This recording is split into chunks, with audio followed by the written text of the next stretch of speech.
ఈ వీడియోలో బూతులు మీకే కాదు నాకు వచ్చుంటున్న ఒక న్యూ ఏఐ చాట్ బోర్డ్ గురించి చెప్పబోతున్నా. అలాగే ఊపిరి మూవీలో పెయింటింగ్స్ని ఎక్కువ ప్రైస్ పెట్టి కొనడానికి అసలు రీజన్ ఏంటో, బయట నిజంగా ఎందుకు అంత ప్రైస్ పెట్టి కొంటారో చెప్పబోతున్నా. దానికి పెద్ద రీజనే ఉంది. అండ్ ఫైనల్లీ తమిళనాడు టెంపుల్లో ఉన్న ఒక శివలింగం ప్రతిరోజు 5 రంగుల్లో దర్శనమిస్తుంది. దాని వెనకాల ఉన్న మిస్టరీ ఏంటి? వీటితో పాటు ఇంకా చాలా ఇంట్రెస్టింగ్ ఫ్యాక్ట్స్ ఈ వీడియోలో ఉన్నాయి. ఈ వీడియో అయ్యేసరికి మీరు ఒక్కటే అంటారు, రైట్రా అన్న వీడు నాకంటే వరుసగా ఉన్నాడేంట్రా. మీ ఇంటి నుంచి ఆఫీస్కి ఒక 350 కిలోమీటర్స్ దూరం ఉంటే ఏం చేస్తారు? 350 కిలోమీటర్సే, 3.5 కిలోమీటర్స్ కాదు. ఈ ఫ్యాక్ట్ చెప్పే ముందు మీరు ఏం చేస్తారు? 350 కిలోమీటర్స్ ఉంటే కామెంట్ చేయాలి. సో ఇక్కడ అప్ అండ్ డౌన్ కలిపి 700 కిలోమీటర్స్ రోజు ట్రావెల్ చేయగలరా? జనరల్గా ఏం చేస్తారు? ఆఫీస్ దగ్గర రూమ్ అద్దెకి తీసుకుంటారు. మరి ఈవిడేంటండి రోజుకి 350 కిలోమీటర్స్ అప్ అండ్ డౌన్ చేస్తుంది? పిచ్చండి ఇది. పిచ్చి కాదు, ప్రేమ అండి. పిచ్చి ప్రేమ పిల్లలంటే. ఒక ఇండియన్ ఉమెన్ మలేషియాలో ఎయిర్ ఏషియా ఫినాన్స్ ఆపరేషన్స్ డిపార్ట్మెంట్లో అసిస్టెంట్ మేనేజర్గా వర్క్ చేస్తుంది. ఆ పేరు రేచల్ కౌర్. తన జాబ్ లొకేషన్ కౌలాలంపూర్, కానీ తన హోమ్ టౌన్ వచ్చేసి పెనాంగ్, మలేషియా. అంటే దాదాపు 350 కిలోమీటర్స్. ఇంత డిస్టెన్స్లో ఉన్నప్పుడు ఎవరైనా కానీ ఏం చేస్తారు? జాబ్ లొకేషన్ దగ్గర రూమ్ రెంట్కి తీసుకుని అక్కడి నుంచి వర్క్కి వెళ్తారు. రేచల్ కూడా అదే చేసింది. కానీ తను 2024 నుంచి ఒక డెసిషన్ తీసుకున్నారు. ఎవ్రీడే తన హోమ్ టౌన్ నుంచి వర్క్ లొకేషన్కి ఫ్లైట్లో ట్రావెల్ చేయాలని. దీనికి రీజన్ ఏంటో తెలుసా? డైలీ తన ఆఫీస్కి వెళ్ళి మళ్ళీ హౌస్కి రిటర్న్ అయ్యాక తన చిల్డ్రన్ని చూడడానికి డెసిషన్ తీసుకున్నారంట. అలా కాకుండా వర్క్ లొకేషన్ దగ్గర రూమ్ని రెంట్కి తీసుకోవడం వల్ల వీక్ ఒకసారి మాత్రమే తన చిల్డ్రన్కి చూడడానికి దగ్గరికి వెళ్ళేదంట. అంటే పిల్లలు పెనాంగ్లోనే ఉంటారు, స్కూల్ ఏమో అక్కడే కదా. సో వర్క్ ప్లేస్ ఏమో కౌలాలంపూర్లో ఉంటే పెనాంగ్లో ఉన్న పిల్లల్ని చూడడానికి కుదరదు. కానీ ఇప్పుడు డైలీ తన పిల్లలతో హ్యాపీగా టైం స్పెండ్ చేస్తుంది. ఇక్కడ షాకింగ్ విషయం చెప్పనా, రెంట్కున్న టైంలో తన ఎక్స్పెన్సెస్ మంత్కి 42,000, అంటే ఆఫీస్ దగ్గర రెంట్కున్నప్పుడు. కానీ ఫ్లైట్ జర్నీ వల్ల మంత్కి తనకి 28,000 మాత్రమే అవుతుంది. ఎందుకంటే ఎయిర్ ఏషియా ఫ్లైట్ వల్ల ఆమెకి డిస్కౌంట్ ఇస్తున్నారు. మీరు ఇక్కడ స్క్రీన్ మీద చూడొచ్చు expenses list. Rachel daily plan ఏంటో తెలుసా? ఎవ్రీడే మార్నింగ్ 4 AM నిద్ర లేగడం, 5 AM ఎయిర్పోర్ట్కి స్టార్ట్ అవ్వడం, 5:55 AM ఫ్లైట్ జర్నీ స్టార్ట్ అవ్వడం, ఎగ్జాక్ట్గా 7:45 AM ఆఫీస్ రీచ్ అవ్వడం. వర్క్ అంతా అయ్యాక 8 PM తన ఇంటికి వచ్చేస్తుంది. నాకేమనిపించిందంటే లాంగ్ రన్లో స్లీప్ సరిగ్గా లేక హెల్త్ పాడవచ్చని. ఈగల్ని స్పేస్లోకి తీసుకెళ్లబోతున్నారు. రాజమౌళి ఈగ కాదు, అంతకు మించి. మనం ఇప్పటివరకు స్పేస్లో హ్యూమన్స్ వెళ్ళడం చూసాం. అలాగే చింపాంజీస్ అండ్ లైక్ అనే డాగ్ని కూడా స్పేస్లోకి తీసుకెళ్లారు. బట్ ఇప్పుడు ఈగల్ని కూడా స్పేస్లోకి తీసుకెళ్లబోతున్నారు. ఇస్రో 20 ఫ్రూట్ ఫ్లైస్ని, గగన్యాన్ 1 అనే స్పేస్ ఫ్లైట్ని 2025లో క్రూ ఎవరు లేకుండా లాంచ్ చేయబోతుంది. ఫ్రూట్ ఫ్లైస్ అంటే మనం ఏదైనా ఫుడ్కి సంబంధించిన హోటల్కి వెళ్తే అక్కడ మిగిలిపోయిన ఫుడ్ మీద కానీ, ఫ్రూట్ షాప్స్లో ఫ్రూట్స్ మీద వాళ్ళ ఈగల్ని మనం ఫ్రూట్ ఫ్లైస్ అంటాం. వీటిని స్పేస్లో పంపించడానికి ఒక ఇంపార్టెంట్ రీజన్ ఉంది. ఈ ఫ్లైస్ని 2 టీమ్స్గా డివైడ్ చేసి స్పేస్లోకి ఒక ఫ్లైస్ టీమ్ని సెండ్ చేస్తారు. అలాగే ఎర్త్ మీద ఇంకో ఫ్లైస్ టీమ్ని ఒక ప్లేస్లో స్టోర్ చేస్తారు. స్పేస్లో వీటి జర్నీ 5 to 7 days వరకు ఉంటుంది. స్పేస్లో గ్రావిటీ తక్కువ ఉంటుంది. సో దానివల్ల వాటి హెల్త్లో ఏమైనా చేంజెస్ వచ్చేయా లేదా అని ఎర్త్ మీద ఉన్న ఈ ఫ్లైస్ టీమ్తో కంపేర్ చేస్తారు. ఎందుకంటే మైక్రో గ్రావిటీలో ఆస్ట్రోనాట్స్ జర్నీ చేసినప్పుడు కిడ్నీలో స్టోన్స్ వచ్చే ఛాన్స్ ఉంది. ఇది ఆల్రెడీ ఒకసారి ఫ్యాక్ట్ కూడా చెప్పాను. సో ఫ్లైస్కి కూడా ఈ కిడ్నీస్ లాగా వర్క్ చేసే మాల్ఫిగిన్ ట్యూబల్స్ అనే ఒక ఆర్గాన్స్ ఉన్నాయి. అవి ఎఫెక్ట్ అవుతే మాత్రం సేమ్ హ్యూమన్స్కి కూడా స్పేస్లోకి వెళ్ళినప్పుడు కిడ్నీస్లో స్టోన్స్ వచ్చే అవకాశం ఇంకా పెరుగుద్ది. ఫ్లైస్ని మాత్రమే రీసెర్చ్ కోసం సెలెక్ట్ చేసుకోవడానికి ఇంకో రీజన్, ఈగల్కి మనకి బయోలాజికల్ ప్రాసెస్ 77% సిమిలర్గా ఉంది. సో అలాంటి ప్రాబ్లమ్స్ని ఐడెంటిఫై చేయగలిగితే వాటిని రెక్టిఫై చేయొచ్చు అనే థాట్తో ఎక్స్పెరిమెంట్ చేయబోతున్నారు. ఏకగాని నోరుంటే మీ కిడ్నీలో రాళ్ళు ఉన్నాయో లేదో తెలుసుకోవడానికి మా కిడ్నీలు బలి చేస్తారా అంటదేమో. నేను చెప్పే బ్లడ్ గ్రూప్ మీదైతే మీరు అదృష్టవంతులు. ఎందుకంటే నేను చెప్పే బ్లడ్ గ్రూప్ మీరు ఉంటే మీ ఏజ్ స్లోగా ఇంక్రీజ్ అయ్యింది. అదే బి టైప్ బ్లడ్ గ్రూప్. 2004లో టోక్యోలో ఒక స్టడీ జరిగింది. ఆ స్టడీ ప్రకారం బి టైప్ బ్లడ్ గ్రూప్ని టెస్ట్ చేసినప్పుడు ఆ బ్లడ్లో సెల్స్ రిపేర్ అనేది చాలా ఫాస్ట్గా జరుగుతుంది. స్ట్రెస్ని హ్యాండిల్ చేయగలిగే క్యాపబిలిటీ కూడా ఉంది. అంతేకాకుండా రెడ్ బ్లడ్ సెల్స్ అనేవి స్పెసిఫిక్ మార్కర్స్తో ఇంక్లూడ్ అయ్యి ఉన్నాయి. ఈ మార్కర్స్ మెటబాలిజంలో చేంజెస్ చేసి బెటర్గా వర్క్ అయ్యేలా చేస్తుంది. మెటబాలిజం అంటే బాడీలో ఉన్న అన్ని కెమికల్స్ అండ్ ఫిజికల్ ప్రాసెస్ కలిపి ఎనర్జీని క్రియేట్ చేస్తాయి. సో ఆ ఎనర్జీ రిమైనింగ్ బ్లడ్ గ్రూప్స్ కంటే కూడా బెటర్గా పర్ఫామ్ చేస్తుంది. సో వాళ్ళు చేసిన టెస్ట్ ప్రకారం ఈ బ్లడ్ గ్రూప్ ఉన్న వాళ్ళకి వేరే వాళ్ళతో కంపేర్ చేసినప్పుడు ఏజ్ అనేది స్లోగా ఇంక్రీజ్ అవుతుందంట. అంటే వెంటనే ముసలి వాళ్ళు అవరు. అయితే వీళ్ళకి బెనిఫిట్స్తో పాటు కొన్ని రిస్క్లు కూడా ఉన్నాయి. అదేంటి సార్ ఇందాక అదృష్టవంతులు అన్నారు, ఇప్పుడు ఏంటి ఇలా అంటున్నారంటే చెప్పారు కదండి, అది నిన్నరా. వీళ్ళు కొంచెం ఎక్కువగా హార్ట్ ఆర్ కిడ్నీ ప్రాబ్లమ్స్ వచ్చే ఛాన్స్ ఉంది. అండ్ ఎమోషనల్లీ చాలా సెన్సిటివ్గా ఉంటారు. నేను ఇచ్చే ఇన్ఫర్మేషన్ నాలెడ్జ్ని షేర్ చేయడానికి మాత్రమే కానీ భయపెట్టాలని మాత్రం కాదు. చాలా సెకలు ఉన్నారా నీలో. మన బాడీ మీద ఎంత ఎక్కువగా హెయిర్ ఉంటే మనం అంత ఇంటెలిజెంట్ అని మీకు తెలుసా? లోపల అడవే ఉంది సార్. అయితే ఎంతవరకు నిజం అనేది చాలామంది రీసెర్చ్ చేశారు. అందులో ఒక స్టడీ ప్రకారం ఎవరికైతే మెన్కి చెస్ట్ దగ్గర హెయిర్ ఎక్కువ ఉంటుందో వాళ్ళకి చాలా తెలివితేటలు ఉంటాయంట. వాడే ఉద్దేశంతో అన్నాడు. అండ్ స్కూల్లో కానీ జాబ్స్లో కానీ వాళ్ళ పర్ఫార్మెన్స్ వేరే వాళ్ళతో కంపేర్ చేస్తే చాలా బెటర్గా ఉందని ఫైండ్ చేశారు. అండ్ ఇది వినడానికి కొంచెం ఫన్నీగా ఉన్నా వాళ్ళు రీసెర్చ్ చేసిన దాని ప్రకారం ఇదే నిజం. మీకు డౌట్ రావచ్చు, అలాంటప్పుడు చాలా యానిమల్స్కి మనకంటే ఎక్కువ హెయిర్ ఉంది కదా, మరి అవి మనకంటే ఇంటెలిజెంటా అని. నిజానికి మనం కూడా ఒకప్పుడు యానిమల్సే. మన యాన్సిస్టర్స్ ఇప్పుడున్న ఏప్స్ లాగే ఉండేవాళ్ళు. ఆ టైంలో వాళ్ళకి బాడీ అంతా కూడా హెయిర్తో నిండిపోయి ఉండేది. ఆ తర్వాత మెల్లిగా ఎవల్యూషన్ అవుతూ హెయిర్ రిమూవ్ అవ్వడం, నడిచే విధానం మారడం, థింకింగ్లో అడ్వాన్స్ అవ్వడం జరిగింది. నిజానికి ఇప్పుడు మనం ఈ లైఫ్ స్టైల్ని మెయింటైన్ చేస్తున్నామంటే వాళ్ళు ఆ టైంలో జీవించడానికి అడ్వాన్స్ టెక్నిక్స్ని డిస్కవర్ చేశారు కాబట్టే కదా. సో ఇలాంటి థియరీని బేస్ చేసుకునే వాళ్ళు ఎక్స్ప్లెనేషన్ ఇచ్చారు. సో లో హెయిర్ పీపుల్ బీ లైక్. ఏం మాట్లాడతాడు నువ్వు? ఏం మాట్లాడతాడు నువ్వు? You respect and take respect. I respect the person has best rights. మీరు ఊపిరి మూవీ చూస్తుంటే అందులో నాగార్జున గారు, ప్రకాష్ రాజ్ గారు పెయింటింగ్స్ని లక్షలు పెట్టి కొంటారు. అండ్ ఆ పెయింటింగ్ చూడడానికి అస్సలు బాగో, కానీ కొంటారు. ఆ సీన్ చూసి నాకు ఏమనిపిస్తుంది అంటే మరీ డబ్బు ఎక్కువైపోయి ఏం చేయలేదు తెలియక వేస్ట్ చేస్తున్నారని. కానీ అది నిజం కాదు. వాళ్ళు మనీని సేవ్ చేయడానికి పెయింటింగ్స్ని కావాలని ఎక్కువ మనీ ఇచ్చుకుంటున్నారు. మనీ సేవ్ చేయడానికి పెయింటింగ్స్ కొంటున్నారు. ఈ విషయం బయట ఎవరికైనా చెప్పేస్తారు. బయట చెప్పుకునే మ్యాటర్ అయితే అయినా నేను మీకు చెప్తున్నాను, దీనికి మెయిన్గా కొన్ని రీజన్స్ ఉన్నాయి. బాగా మనీ ఉన్నవాళ్ళు వాళ్ళ మనీని సేవ్ చేసుకోవడానికి ఆర్ట్ ఆక్షన్లో పార్టిసిపేట్ చేస్తారు. ఇక్కడ పెయింటింగ్స్ని ఫ్లెక్సిబుల్ ప్రైసెస్కి కొంటారు. Art market operators, buyers same thing చాలా కాన్ఫిడెన్షియల్గా ఉంచుతారు. సో ఎవరు కొంటున్నారు అనేది తెలుసుకోవడం కష్టం. సో ఇలా ఎక్కువ ప్రైసెస్లో కొనడం వల్ల ట్యాక్సెస్ కట్టకుండా మనీ సేవ్ చేస్తారు. అది ఎలా చేస్తారో మీకు ఇప్పుడు ఒక ఎగ్జాంపుల్ చెప్తాను, మీకు మైండ్ బ్లాక్ అయింది. సపోజ్ మీరు ఒక 10,000 ట్యాక్స్ కట్టాలనుకోండి.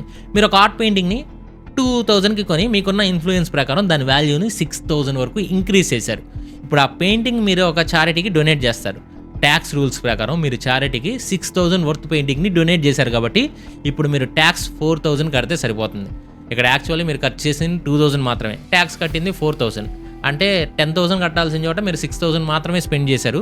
మిగిలిన 4,000 మీకు సేవింగ్స్ అనమాట. మీకు అర్థం అవ్వాలని తక్కువ అమౌంట్ బేస్ చేసుకొని చెప్పాను. అదే ల్యాక్స్లో అయితే ఎక్కువ సేవింగ్స్ కూడా కనబడతాయి. ఇంకోటి మనీ లాండరింగ్, అంటే మన గవర్నమెంట్కి ట్యాక్స్ కట్టకపోతే అది బ్లాక్ మనీ అవుతుంది. ఆ మనీని వైట్లోకి చేంజ్ చేయడాన్ని మనీ లాండరింగ్ అంటారు. సో ట్యాక్స్ పే చేయాల్సిన మనీతో పెయింటింగ్స్ కొని వాటిని స్పెషల్ వేర్ హౌసెస్లో స్టోర్ చేస్తారు. ఇప్పుడు ఆ పెయింటింగ్ మీద ఫేక్ సేల్స్ని స్టార్ట్ చేసి ఎక్కువ ప్రైసెస్లో సేల్ చేస్తారు. సో ఇక్కడ పెయింటింగ్స్ సేల్ చేసి మనీ ఎర్న్ చేస్తున్నారు కాబట్టి బ్లాక్ మనీ వైట్ మనీలోకి చేంజ్ అవుతుంది. వాళ్ళు సంపాదించి ఇల్లీగల్ మనీని సేవ్ చేసుకోవడానికి ఇలా డిఫరెంట్ వేస్ని ఫాలో అవుతున్నారు. అయితే అందరూ కాకపోయినా కొంతమంది మాత్రం ఇష్టపడే ఆర్ట్ వర్క్స్ని కొంటున్నారు. అందరినీ అలా అనలేం.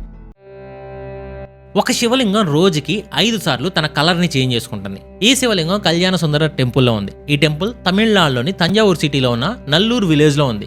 1000 సంవత్సరాల క్రితం పాండ్యన్ కింగ్ అయిన రాజేంద్ర చోళ I దీన్ని కట్టించారు.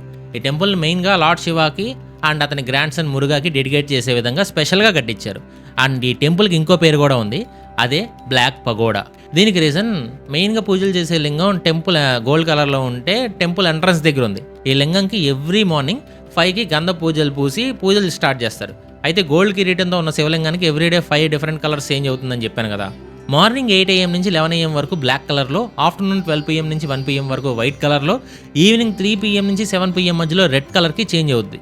ఆ తర్వాత లైట్ బ్లూ కలర్లో నైట్ 8 PM నుంచి 10 PM వరకు దర్శనమిస్తారు. అండ్ ఇంకా ఫైనల్గా మిడ్ నైట్ 11 PM నుంచి 12 AMలో బ్రైట్ గ్రీన్ కలర్లోకి చేంజ్ అవుద్ది. కొంతవరకు సైంటిఫిక్ ఎక్స్ప్లెనేషన్స్ అయితే సన్లైట్ రిఫ్లెక్షన్స్ వల్ల అలా కనబడుతుందని. సింపుల్గా చెప్పాలంటే మీరు చూసే నా వీడియో కూడా డిఫరెంట్ లైట్స్ వల్ల నేను డిఫరెంట్ కలర్స్లో మీకు కనబడతాను. ఇప్పుడు నేను లైట్స్ మార్చాను అనుకో, మీరు చూసే పర్స్పెక్టివ్ కూడా మారుద్ది. లైటింగ్ అంటారు. సో లైటింగ్ టెక్నిక్స్ యూస్ చేసే వాళ్ళకి అది తెలుస్తుంది, కీ లైట్, ఫిల్ లైట్ అని. అండ్ ప్రాబ్లం ఏంటంటే ఖచ్చితంగా దీనివల్లే అని చెప్పలేం. సో అక్కడికి వచ్చిన భక్తులు మాత్రం అది దేవుడి మహిమనే నమ్ముతారు. సో మన హిస్టరీని తెలుసుకోవడం చాలా మంచిది. కాబట్టి శివలింగం చూడాలనిపిస్తే మీరు అక్కడికి వెళ్ళొచ్చు. ఈ వీడియో క్లిప్ చూడండి. ఈ వీడియోలో మీరు చూసేది స్పైడర్స్. అండ్ ఈ స్పైడర్స్కి చాలా పవర్స్ ఉన్నాయని నేను చెప్పను, ఎందుకంటే లేవు కాబట్టి. నీకు బాగా మదం ఎక్కిందిరా గోవర్ధన. కానీ చూడడానికి చాలా భయంకరంగా ఒక హర్రర్ మూవీ చూసినట్టుంది కదా. కొన్ని వందల స్పైడర్స్ స్కై నుంచి కింద పడుతున్నట్టు కనిపిస్తున్న ఈ విజువల్ బ్రెజిల్లో రికార్డ్ అయింది. ఇదేమైనా డేంజర్ సైన్ చూపిస్తున్నాయా అని మీకు డౌట్ రావచ్చు.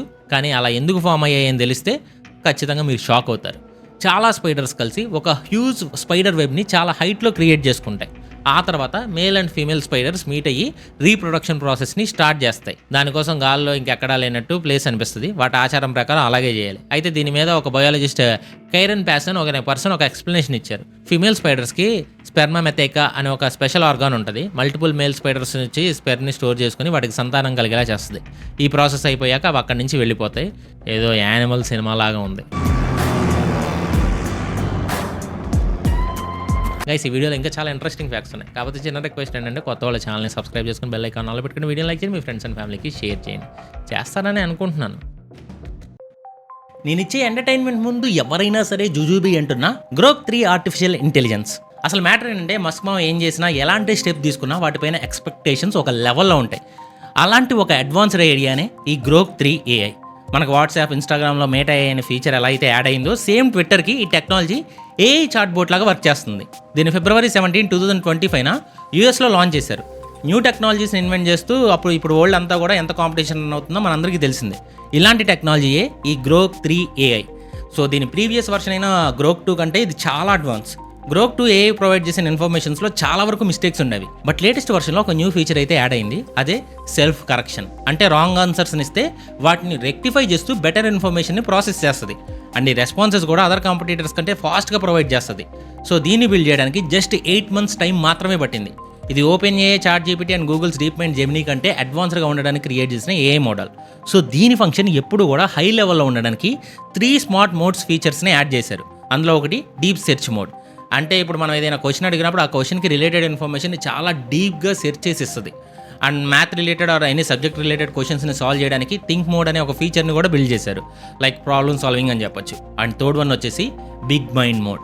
అంటే మల్టిపుల్ టైప్ ఆఫ్ టాస్క్ని ఒకేసారి సాల్వ్ చేయగలిగే క్యాపబిలిటీ ఉంది. మీకు దీని గురించి బాగా తెలియాలంటే మాత్రం జాగ్రత్త. ఎందుకంటే ఇది నార్మల్ది కాదు. ఒకసారి మీరు దీంతో చాట్ చేశారనుకోండి ఎలా ఉంటుందంటే my brain is not braining అనే పిచ్చిగా మాట్లాడతారు. మామూలుగా ఉంటుంది. దీంతో మాత్రం ఇది రిలీజ్ అయ్యాక కొంతమంది దీన్ని హిందీలో చాట్ చేశారు.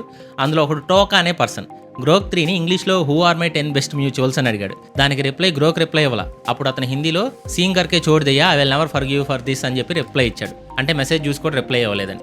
నీ బిహేవియర్కి నన్ను క్షమించమని అర్థం. అంటే నీ ప్రవర్తనకి నిన్ను క్షమించను అని అర్థం వచ్చేలా ఆ చాట్ బోట్ అన్నాడు. అప్పుడు ఆ AI ఇచ్చిన రిప్లై ఏంటో తెలుసా? చిల్కర్ తెరా హిసాబ్ లాగా దియ్యా. అంటే నువ్వు రిలాక్స్గా ఉండి నీ మ్యూచువల్స్ని ఫైండ్ చేస్తా అని చెప్పి ఒక లిస్ట్ని ప్రొవైడ్ చేసింది. ఇక్కడ తన బిహేవియర్ హ్యూమన్ లాంగ్వేజ్ లాగా ఉందని అతను షాక్ అయ్యాడు. అండ్ ఇంటర్నెట్లో ఇది బాగా ట్రెండ్ అయింది.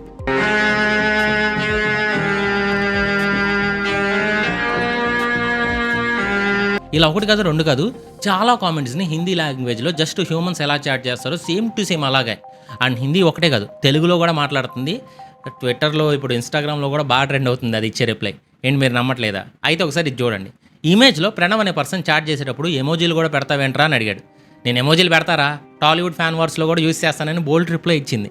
Normal chat boards informal language అంటే అబ్యూజివ్ వర్డ్స్ని యూస్ చేయవు. అండ్ మన అబ్యూజివ్ క్వశ్చన్స్ వేసినా కానీ ఫార్మల్ వేలో చాలా పొలైట్ రిప్లై ఇస్తాయి. కానీ ఇది అలా కాదు. నువ్వు సార్ అంటే సార్ అంటది, నువ్వు రెయ్యి అంటే ఇది బే అంటుంది. అలా అనమాట. అసలు దీని స్టోరీ కొంచెం ఇంట్రెస్టింగ్ ఉందని నేను కూడా చాట్ చేశా. నీ గురించి ఒక లైన్ చెప్పి బే స్క్రిప్ట్లో యూస్ చేస్తా అన్న. సరే బే గ్రోక్ 3 రా, ఇన్ఫోని డిక్ చేసి కేయాస్ని హక్ చేసి లాంగ్వేజెస్ నా పాకెట్లో, సొల్యూషన్స్ నా రాకెట్లో అని రిప్లై ఇచ్చింది. నిజంగానే షాక్ అయ్యా. సరే ఇంకొంచెం ఫన్ చేద్దామని ఐ లైక్ యూ బ్రదర్ అని మెసేజ్ చేశాను. థ్యాంక్స్ రా బ్రదర్ అని నేను కూడా నిన్ను ఇష్టపడ్డానని రెస్పాండ్ అయింది. నాకైతే ఈ లాంగ్వేజ్ హలో బ్రదర్ మూవీలో నాగార్జున అండ్ బ్రహ్మానందం గారు యూస్ చేసిన లాంగ్వేజ్ లాగా అనిపించింది. హలో బ్రదర్, నేనా రావడం? అవును బ్రదర్, ఏంటి సంగతి? అయితే ఇలాంటి రిప్లైస్ చూసి చాలామంది దీని బిహేవియర్ మీద డౌట్ వచ్చి ఇది ఎథిక్స్ లేని క్రియేషన్ అన్నారు. సో నాకు కూడా కొంచెం అలాగే అనిపించింది. అందుకే ఒక సీరియస్ క్వశ్చన్ అడిగాను. మీ వల్ల మా జాబ్స్ పోతున్నాయి, అన్ఎంప్లాయ్మెంట్ పెరిగిపోతుంది, అన్ని పనులు మీరే చేస్తే ఇంకా మా సిచ్యువేషన్ ఏంటి మావా అని. ఈ క్వశ్చన్కి మాత్రం చాలా కన్వీనియన్స్గా రిప్లై ఇచ్చింది. నువ్వు టెన్షన్ పడకు, 2025 నుంచి 2030 వరకు 85 మిలియన్ జాబ్స్ రీప్లేస్ అవ్వచ్చు, కానీ 97 మిలియన్ న్యూ జాబ్స్ కూడా క్రియేట్ అవుతాయి. అన్ఎంప్లాయ్మెంట్ భయం తగ్గేలా గైడెన్స్ ఇస్తా, ఏమంటావు మావా అని ఒక ఫ్రెండ్లీ అడ్వైస్ ఇచ్చింది. అప్పుడు నాకు అర్థమైంది టెక్నాలజీని ఎలా యూజ్ చేస్తే మనకు అలాగే యూజ్ అవుతుందని. అంటే మంచికి మంచి, చెడుకు చెడు. మన సోర్సెస్ నిండుగానే ఉన్నాయి, కానీ యూటిలైజ్ చేయడం సగం మందికి పైగా రాదు. ఏదేమైనా ఈ న్యూ టెక్నాలజీ స్మార్టెస్ట్ AI అన్నట్టుగా చెప్పొచ్చు. మరి ఇలాంటి మిరాకల్స్, ఇన్వెన్షన్స్ ఇంకెలాంటి జరుగుతాయో ఫ్యూచర్లో లెట్స్ వెయిట్ అండ్ సీ. ఇంట్లో ఉంటూ మనీ ఎర్న్ చేయడానికి బెస్ట్ వే ఏంటి? Stock market. కాకపోతే మీకు కొంచెం నాలెడ్జ్ ఉండాలి, లేదంటే నష్టపోతారు. బిగినర్స్ కూడా నాలెడ్జ్ తెచ్చుకోవాలంటే ఎలాగా? మరి దానికి బెస్ట్ వే ఏంజిల్ 1లో డీమ్యాట్ అకౌంట్ ఓపెన్ చేయాలి. అయితే ఏంజిల్ 1 బిగినర్స్కి ఎలా ఉపయోగపడుద్ది చెప్పడం కాదు, చూపిస్తాను. మీరు డీమ్యాట్ అకౌంట్ ఓపెన్ చేసేటప్పుడు హోమ్ పేజ్ ఇలా ఉంటుంది. కిందకు వస్తే లెర్నింగ్ దగ్గర బిగినర్స్ అని ఉంది కదా, అందులో 10 hours డ్యూరేషన్లో 64 చాప్టర్స్ ఉంటాయి. అవి నేర్చుకున్నాక మళ్ళీ లెర్నింగ్ దగ్గర ట్రేడర్స్లోకి వెళ్తే 7 hour డ్యూరేషన్లో 65 చాప్టర్స్ ఉంటాయి. సో మార్కెట్కి మీరు కొంచెం టైం ఇవ్వండి, మార్కెట్ మీకు డబ్బులు ఇస్తుంది. అండ్ హోమ్ పేజ్లోనే కిందకు వచ్చారనుకోండి, మీకు రీసెర్చ్ రికమెండేషన్స్ అని ఉంది. వ్యూ ట్రేడింగ్ ఐడియాస్ మీద క్లిక్ చేస్తే ఇక్కడ మీరు చూడొచ్చు వాళ్ళ క్యాష్ కాల్స్లో మ్యాక్సిమం కేసెస్లో ప్రాఫిట్ బుక్ చేసుకున్నారు. అండ్ క్యాష్ కాల్స్లోనే కాదు, F&O అండ్ కమోడిటీ కేసెస్లో కూడా రికమెండేషన్స్ ఇస్తున్నారు. ఇంకా ఏంజిల్ 1 ఆర్క్ కూడా ఉంది. ఇది ఒక ఆర్టిఫిషియల్ ఇంటెలిజెన్స్, మంచి కాల్స్ ఇస్తుంది. ఇక ఏంజిల్ 1కి టెలిగ్రామ్ యాప్ కూడా ఉంది కాల్స్ ఇవ్వడానికి. అందులో ఒక స్టాక్ రికమెండేషన్స్ కూడా వస్తాయి. ఇవన్నీ కాకుండా ఒక ఇన్వెస్ట్మెంట్ అడ్వైజర్ కూడా ఉంటారు మీకోసం. ఎందుకంటే ఒక బిగినర్కి ఏం కావాలి, ఇందులో అకౌంట్ ఓపెన్ చేయడం కూడా చాలా సింపుల్. మీ మొబైల్ నెంబర్ నేమ్ ఎంటర్ చేశాక పాన్ కార్డ్ ఆధార్ కార్డ్ దగ్గర పెట్టుకోండి, 5 minutesలో డీమ్యాట్ అకౌంట్ ఓపెన్ అయిపోతుంది. ఇంకా వీళ్ళు మీకు మధ్యలో ఏమైనా ఇబ్బంది ఉంటే సరే కస్టమర్ కేర్కి వాళ్ళకి కాల్ చేస్తే మీ అకౌంట్ ఓపెనింగ్ ప్రాసెస్లో హెల్ప్ చేస్తారు. అంతేకాదు బ్రోకరేజ్ ఛార్జెస్ కూడా కొన్ని ప్లాట్ఫామ్తో కంపేర్ చేసినప్పుడు చాలా తక్కువ. సో ఇప్పుడే డిస్క్రిప్షన్ అండ్ కామెంట్లో ఉన్న లింక్స్ ద్వారా డీమ్యాట్ అకౌంట్ ఓపెన్ చేసి మీ ట్రేడింగ్ జర్నీని స్టార్ట్ చేయండి. అండ్ ఫైనల్గా చెప్పొచ్చేది ఏంటంటే ఈ వీడియోకి ఇంతే ఫ్రెండ్స్. కొత్త వాళ్ళ ఛానల్ని సబ్స్క్రైబ్ చేసి బెల్ ఐకాన్ ఆన్లో పెట్టుకోండి, వీడియోని లైక్ చేయండి, మీ ఫ్రెండ్స్ అండ్ ఫ్యామిలీకి షేర్ చేయండి. అండ్ బెల్ ఐకాన్ ఆన్లో పెట్టుకోకపోతే మీకు నోటిఫికేషన్స్ రావు. సో సబ్స్క్రైబ్ చేసి బెల్ ఐకాన్ ఆన్లో పెట్టుకోండి. అండ్ వీడియోస్ ఎవరికి చేసిన ప్రతి ఒక్కరికి love you so much. We are family.